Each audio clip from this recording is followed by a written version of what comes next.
Hello, everyone. If you like what I'm doing here, please consider subscribing, liking, and commenting. It would really help the channel out quite a bit. Thank you very much.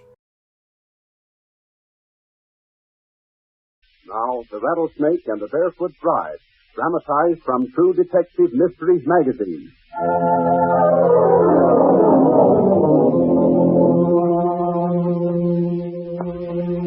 Our story begins on the night of August 5th, 1935, outside of Los Angeles, California, in the peaceful little community of La Cañada.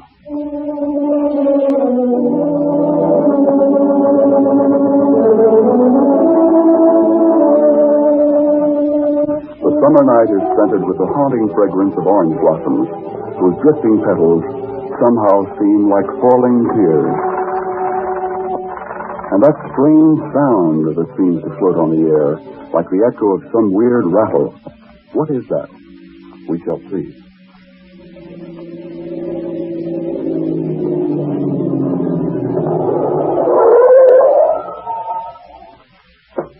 Well, here we are. The honeymoon cottage. Looks like a swell little bungalow, Bob. Not bad for a barber, huh, Harry? What do you say, Mildred? Just marvelous, Bob. But it's all done. Not a light showing. Say, Bob, maybe Mary's asleep. Just too bad if she is. We'll wake her up. Oh, Bob, don't do that. Don't you think Harry and I could come and visit some other time? Nothing doing. Mildred, I asked you and Harry to come over tonight because, well, Mary hasn't been feeling well lately, and I thought you could cheer her up. You'll try. I'm so sorry. Yes, Mary looked grand when I last saw her. Always does. She's so beautiful with that lovely blonde hair and perfect white skin. Yeah, having her 27th birthday party soon. She'll have to come out. Here, up the driveway. Come on.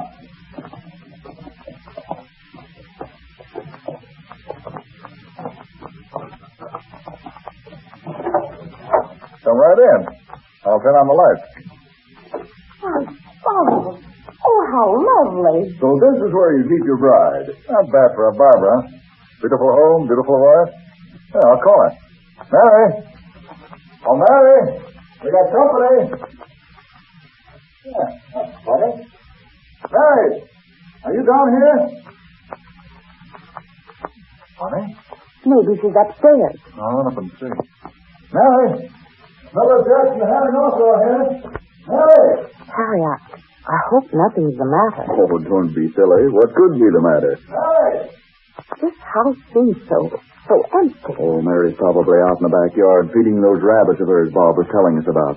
Mary! Mary! She's not up there. Well, maybe she's visiting neighbors. Neighbors? Not a chance. She doesn't know any of them. Hey, where are those flashlights? Flashlights? Here, Harry. You take this flashlight and I'll take this one. We'll sit outside the house. Sorry? Bob, do you really think... Please, let's hurry. Mary hasn't been well lately. I'm afraid she may have had a dizzy spell and fallen down somewhere. I'm glad now we decided to stay. Yeah. Harry, you take that flashlight and look out in the front yard. I'll look around outside. All right. Come on, Mildred. Outside, quick. Here. I'll hold the flashlight. You see anything? No. Oh, only those orange blossoms. Anything but those flower beds? No. Oh, Harry! Is anything out of the front yard? No, Bob. Nothing here. I'm looking around the rattle pen. Oh, Harry! Yes. Take a look in the side yard, will you? All right. Come on, Mildred. It sure is dark out here. Certainly needed this flashlight. What's this? It's a little fish pond with a fountain. A lily pond. Oh, look, it has water lilies in it. They're nice blooming. In full bloom, too. See how they're... Harry, what's that? What? There, on the other side of the pool. Hold your flashlight. Oh, it's Mary! Merciful heavens. Bob! Bob! Mary! Oh, Mary! Oh, look! Look at her hair around that water lily. Oh, Lord. Mary, how did this happen? Oh, my poor little girl. Steady, Bob. Mary. I think I'd better call the police.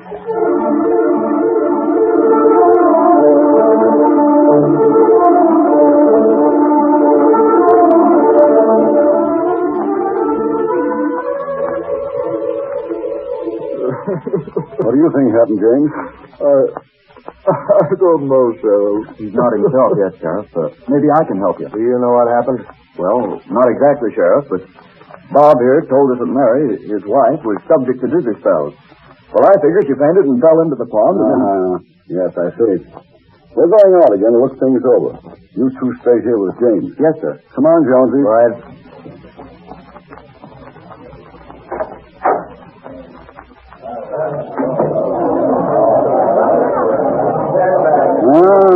Looks like pretty shallow water for anyone to drown in. Yeah, it sure does.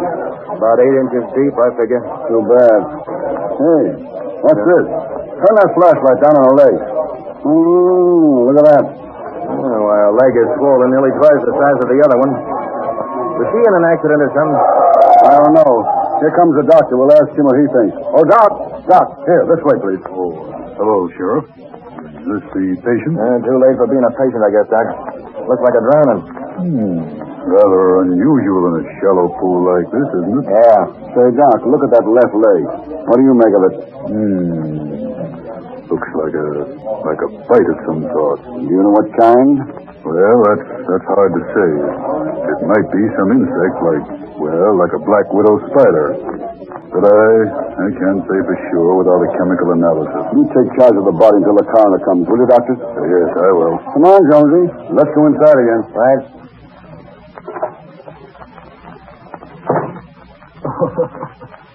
Feel any better, James? Still too upset, eh? Maybe you can help us, North. What do you want to know?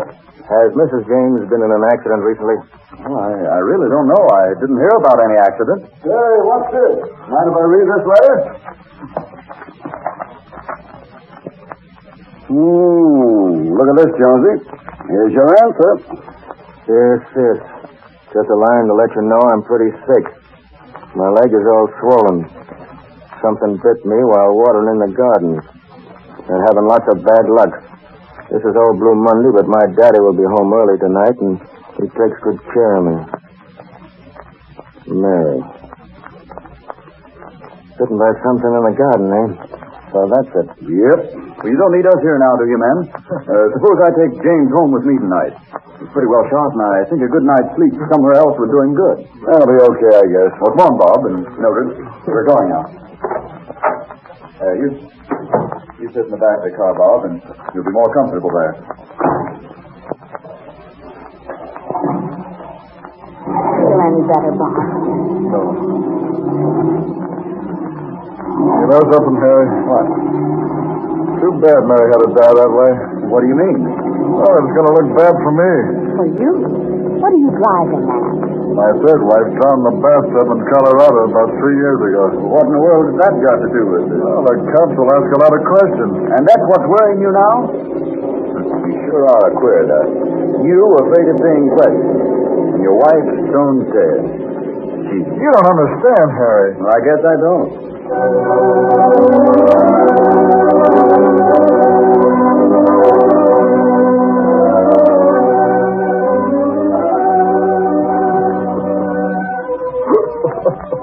Proceed, Joey.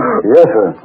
Here's how we found the body, Inspector. Face down in the pool, head and shoulders submerged, wore thin flowered silk dress, blue boudoir silk slippers, skirt pulled up over knees and legs bare. Oh, Mary loved to watch the goldfish play in the pond. There, Bob. Come on now. Calm down. She must have fainted and fallen in the pond. Mr. James, the law of Los Angeles County has no wish to meddle with a husband's grief. We simply want the facts. Yes, sir. Sheriff Chime, are all your witnesses present? Yes, Inspector. All right. Go ahead, Sheriff. We found this note, Inspector, on the table in the kitchen of the deceased's home. Let me have it. Mr. James, is this your wife's handwriting? Yes, sir. This letter is addressed to Mrs. I. Stewart, Las Vegas, Nevada. Do you know her? Yes, sir. Mrs. Stewart is her sister. Something bit her while watering in the garden. That would account for the swollen leg. Today is Old Blue Monday. My daddy will be home early tonight. Mr. James, you were at the barber shop all day yesterday? Yes, sir. How long have you been married to the deceased? 3 months. And say, Inspector, I've been married 5 times altogether. Quite a record for a man only 39, huh? Mr. James, we're not interested at this time in how many wives you've had. We're investigating the circumstances of this death. Sure. I thought I'd tell you about the other marriages so you wouldn't think I was holding out on you. I see. I'll say this. Mary was the best of the lot. She was a fine girl. Mr. James, did your wife carry any insurance? Yes. In a way, I'm sorry she did. That kind of puts me on the spot. You see, I'm the beneficiary. We're not accusing you of anything. How much insurance did your wife carry? She had two $5,000 policies that carried double indemnity clauses in case of accidental death. Insurance, all right. Oh, Dr. Long. Yes, Inspector. Dr. Long, are you the James family physician? I was called in to treat Mrs. James about 7 weeks ago. Go on, Doctor. Mrs. James was an expectant mother. Was Mrs. James subject to fainting spells? She was quite nervous. I prescribed a mild sedative. Would you say that in view of the state of her health, she might have fainted and fallen into the pool? Well, yes, it could have happened. Poor woman. Mary. Don't cry, Bob. Please don't cry.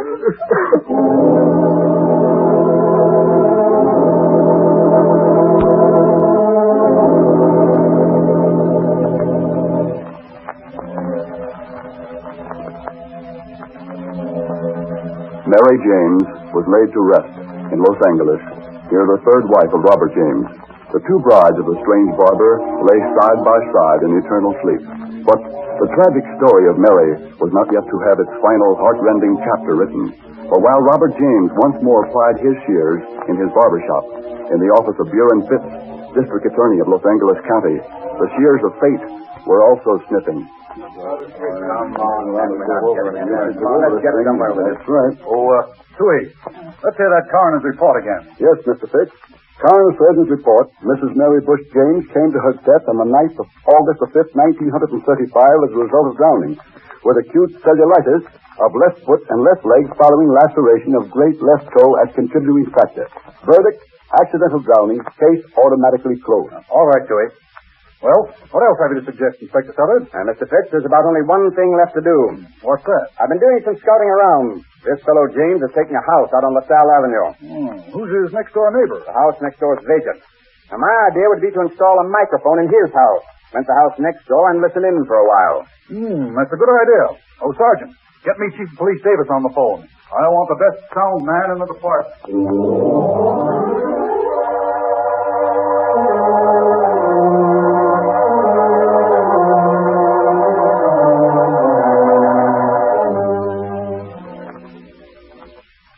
All set, Tui? Microphone working now? Yes, sir. One in the bedroom and one in the living room. Okay, here comes a voice test they don't expect. Turn it on. From Davis shop, customers give me a pain. Ever since your wife died, you've been complaining very much. If you don't like what I say, you know what you can do. I only wish I could.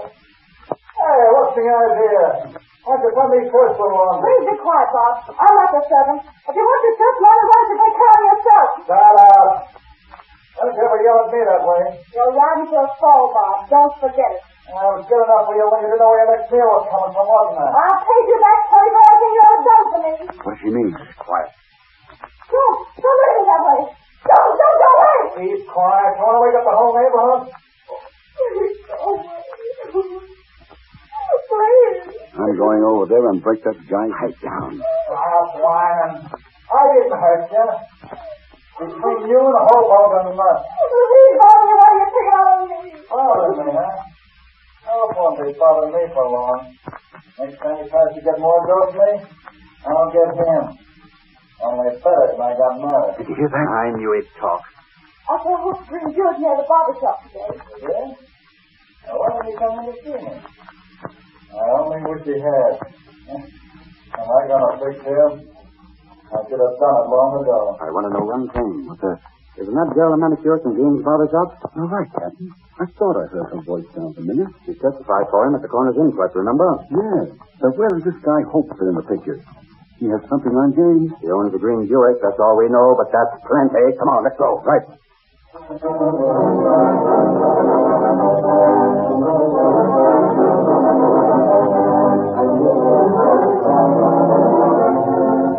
Manhunt without parallel in the police history of Los Angeles was on.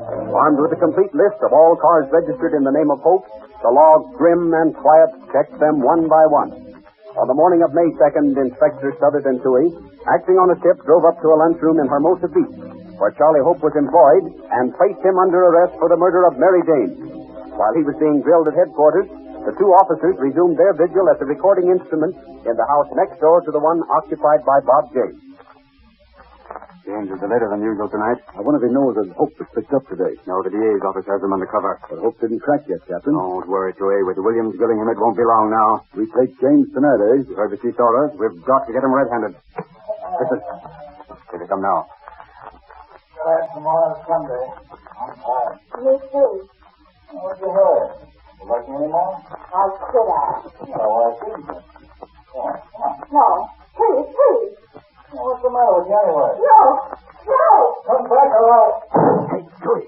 Just run away from him. You should have done that a long time ago. Open that door, I'll break it down, you hear me? Open that door! I don't know what's going on again. I'll fire another one. Enough, that speaker. Let's pull our raid. Okay. Are you sure you have the pass key? Yeah, here it is. Let's go over.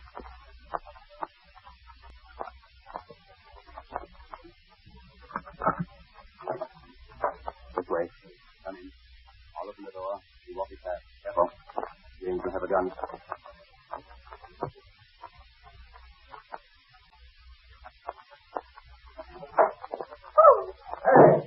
Hey, what's the idea? James, you're from headquarters. Under arrest. What for? You'll find out. You can't get me out of here. I ain't done nothing. We can, hey? But how about this? Put it away. He'll come all right. You too, sister. Oh, why did I ever get in this mess? I knew something like this.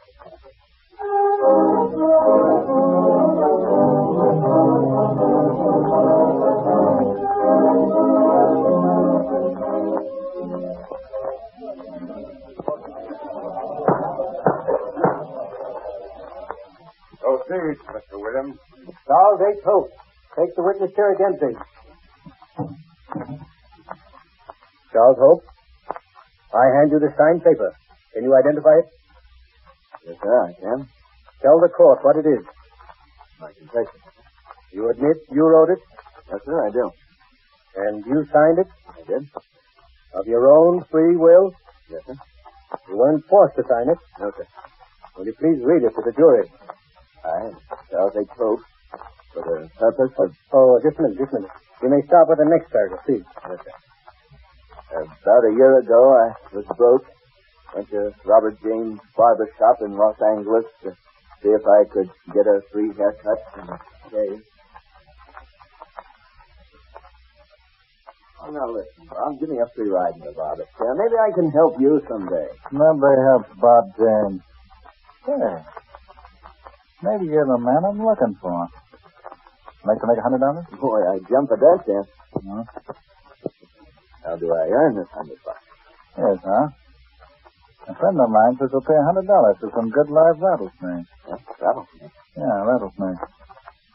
Not afraid of money. For that money, I ain't afraid of that. Huh? Here's the money. Get me 2 of the kind of snakes I want and keep the rest of the dough. Come on, I'll take my car. Come on.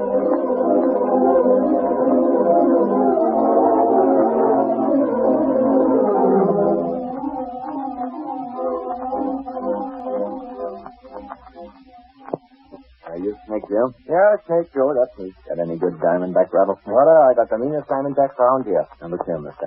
But they got a lot of venom in them. Venom. Say, that's what Snake Joe's known for. They're what you call hot snakes, full of venom. You hear them rattling down in the pit? Yeah, sure. How about them 2 big rattlesnakes over there in the corner of the pit? How much would they be? I'll sell them rattlers to you for 70 cents a pound. Oh, you sell them by the pound, eh? Sure, that's the only way to tell rattlesnakes. Okay. I'll take them 2 big ones. Yeah? Well, there's my stick in the noose here. Oh, here they are. Come on, Lightning. Come on there, Fork Guns. I tell you, Porter, them 2 diamondbacks is the meanest killers in the state of California. And they're wicked.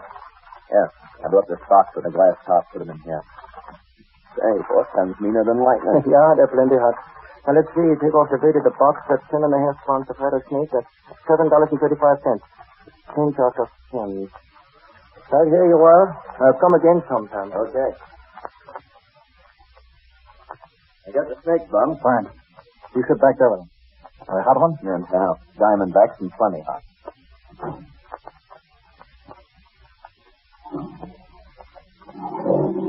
Set. There's no third party in this. I want to collect some insurance. You're the only one in it with me. I don't get you. Huh? You'll soon find out. My wife, she's the one. I don't want to be mixed up in this kind of business. You'd like to get some real dough, wouldn't you? Use them. I thought so.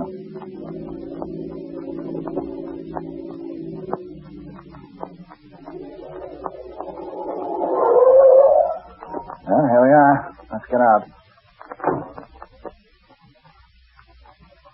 You bring in that box of snakes? Yeah, over there behind the door. Daddy, is that you? Yeah, Mary, I'll be in, son. You're sick. Boy, I can't figure you out. Yeah, sit down. Come on, let's have a drink. Hey, where you going with that rope? Wait a minute, you'll see. Come and heat your case. Hey, what are you doing with that? What? Shut up. It's going to be done right. You'll see. Bob? Bob? Oh, I'm so glad you're home. I don't feel well, dear. Please call the doctor. You won't need a doctor when I'm through with you. Bob, what do you mean? Please, Bob, don't you understand? I don't feel very well. Yeah. I'm so sorry, Mary. Come here. Come on. What do you want, Bob? Now, here. Take this pen and write what I tell you. Well, what do you want me to write? Bob, dear, what's come over you? You look so strange. Never mind. Just write. Okay. Like this. Dear Sis, just a line to let you know I'm pretty sick. Yeah. My leg is all swollen. But, Bob, what do you mean? My leg isn't swollen. I said right. My leg is all swollen. Something bit me while watering in the garden. I'm having lots of bad luck.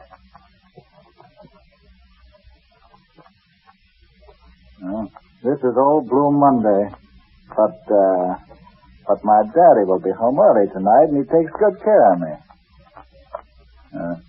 Sign it, Mary. Now put your down and sister's name and address on this envelope. All right. Bob, why did you make me write this year? Turn around and don't talk so much. What are you doing with that adhesive tape, Bob? Bob, I'm frightened. Shut up. Bob, what are you trying to do to me? My nose! Over your eyes, too? Yeah. I see that rope. Give it to me. We'll tie the kitchen table. Hurry up. She can't see. Shut up. Where the rest? There they are. Get him, get him. What are you standing around looking like that for? All right, I get him. Put him down. Put the box down. Here, by her foot. Take the lid off. Take it off, I tell you. Take it off. She's barefoot. Don't put her foot in there. Stop! The snake! Realize the snake! Open up! I'll turn up some more. She's fainted. Now, I can take the snakes back and give him the Snake Joe.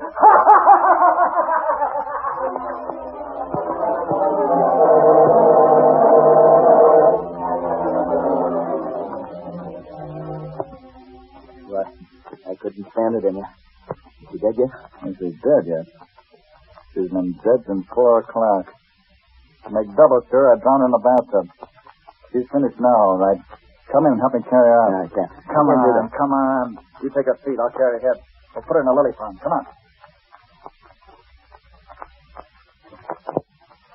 And then, after that, he cleaned up the bathroom, and he drove me home. That's a lie! It's a lie! You did it! You did it! You did it! Robert S. James, jury having found you guilty of murder in the first degree, I hereby sentence you to be executed according to the law of the state of California at San Quentin Prison at the time prescribed. You are to be hanged by the neck until you are dead.